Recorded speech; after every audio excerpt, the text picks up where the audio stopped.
নমস্কার সকলকে। আজকে ছিল আমাদের বাড়ি মঙ্গলচণ্ডী পুজো।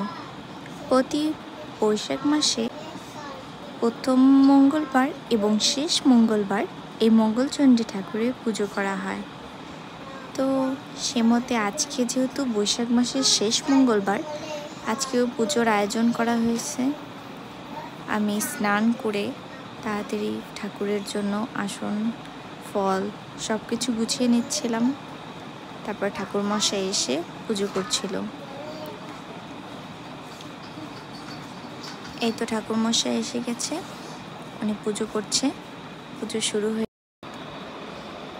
ঠাকুরমশাইয়ের পুজো শেষ হয়ে গেলে তারপর সকলকে শান্তির জল ছিটিয়ে দেয় এবং উনি চলে যায়। তারপরে আমি মা মঙ্গলচণ্ডীর পাঁচালি পরে মঙ্গলচণ্ডী মায়ের পুজো সম্পন্ন করলাম।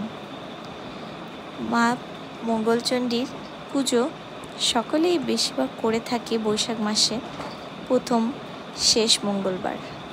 অনেকে প্রত্যেকটা মঙ্গলবারই পুজো করে থাকে। আসলে মায়ের কৃপা বিরাজ করলে সকলের ঘরে সুখ শান্তি সর্বদা থাকে, মঙ্গল হয় সকলের। এই পর্যন্তই ভিডিওটা। ভালো লাগলে আমার চ্যানেলকে একবার সাবস্ক্রাইব করে দেবেন। ভালো থাকবেন। নমস্কার।